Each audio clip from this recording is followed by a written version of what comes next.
If you have this zinc supplement in your pantry right now, you can do yourself a favor and go and throw it in the bin. That is how bad this particular form of zinc is for the human body.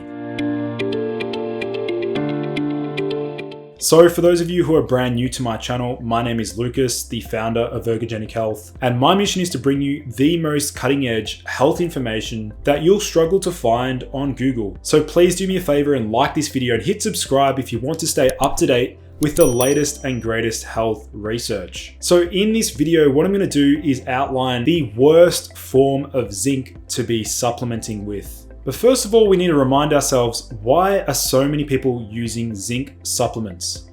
Well, number one, zinc is one of those minerals that is perhaps one of the most common nutrient or mineral deficiencies in the world. Now, what we need to understand is that in the last couple of years, many people have started to emphasize and focus a lot of their attention on optimizing and supporting their immune system. And without a doubt, zinc, vitamin D, quercetin, these nutrients, minerals, and vitamins are known to support a healthy immune response. But I also want to outline some of the effects of a zinc deficiency and outline how low zinc can affect our mental stability, mood, depression, anxiety, and emotional reactivity. So what we know is that zinc can massively affect our, learning and memory.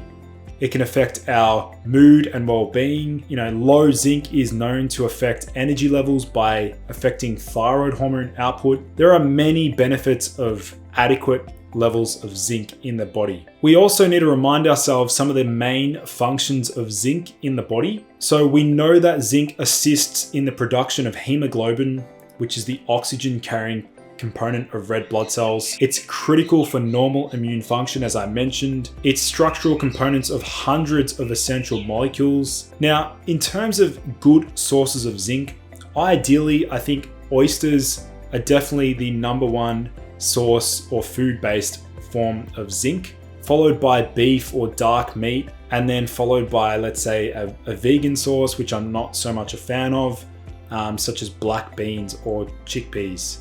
Now, in terms of the daily recommendations, just to hit your adequate intake, we're looking at about 11 milligrams for men and 8 milligrams for women. Some special points to note: there are many factors that can affect zinc absorption, such as phytates and fiber in whole grains and beans, which are known to inhibit absorption, whereas animal-based protein actually enhances the absorption of zinc. So there are many different zinc supplements on the market, and throughout this list, there is one in particular that I absolutely do not like and I think does not warrant a spot in your supplement cabinet. So let's go down through this list. We got zinc picolinate, zinc ascorbate, zinc chloride, zinc sulfate, zinc carbonate, zinc citrate, zinc bisglycinate, zinc gluconate, zinc alkynasene, zinc oxide, zinc aspartate, and zinc glycinate.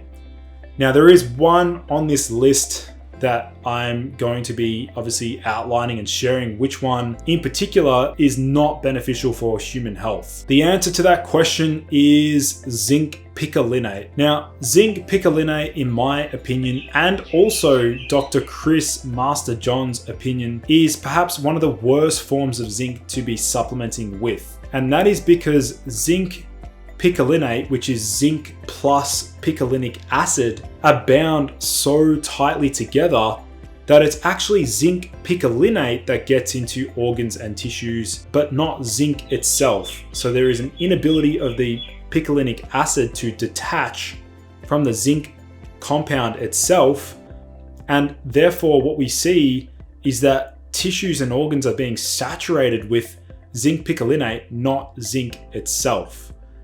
In addition, this zinc picolinate, the picolinic acid portion, is known to massively affect iron levels and lower iron levels. It can also lead to toxicity when in high amounts, and it also may raise serotonin levels, which can actually make people feel worse, contrary to the popular belief that serotonin is what we want to all be increasing. Now, to measure zinc status, you want the plasma zinc.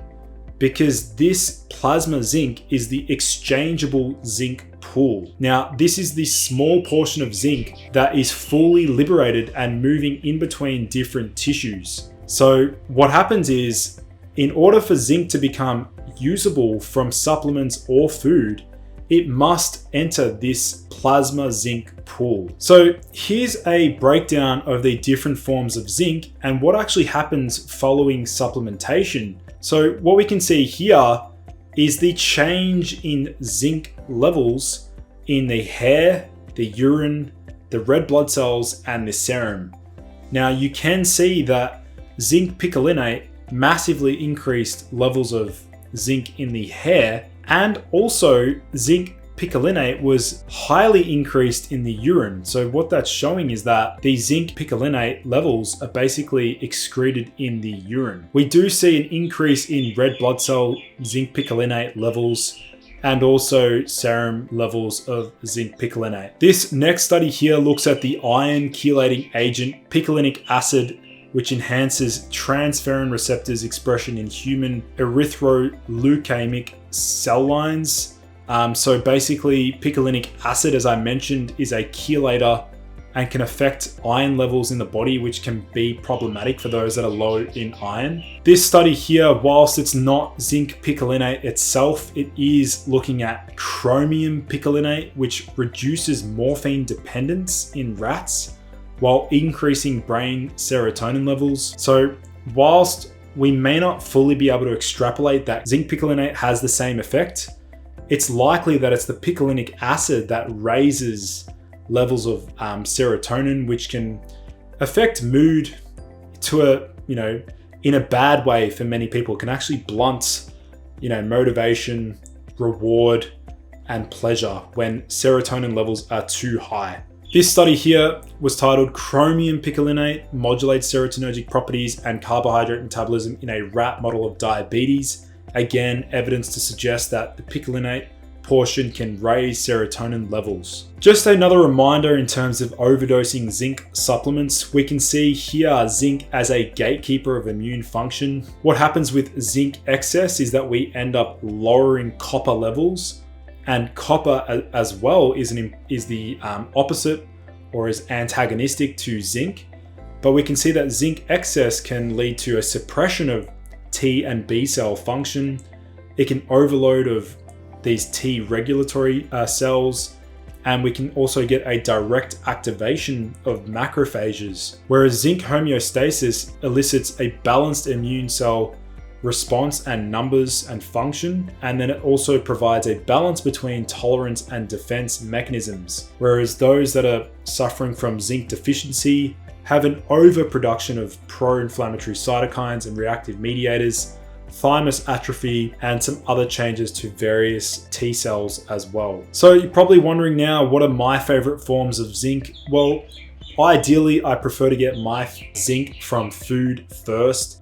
So that could be beef, oysters, and perhaps even chicken hearts. But if I were to supplement with zinc, I would be aiming or leaning towards either zinc Alkynasene at about 30 milligrams twice a week. But again, this dosage depends on your blood test. And number 2 would be zinc glycinate at about 10 to 15 milligrams a day. Now, in terms of why I prefer zinc Alkynasene, well, the Alkynasene portion is an anti-aging dipeptide that I personally think has a lot of potential for healing various aspects of tissue damage, such as stomach ulcers. And then also the Alkynasene portion has some anti-aging properties by itself. This is similar with the zinc glycinate or glycinate. The glycine portion, as many of you probably know by now, glycine is an anti-aging amino acid, and I think most people tend to respond really well to the glycine portion. So hopefully you learned something new in this video.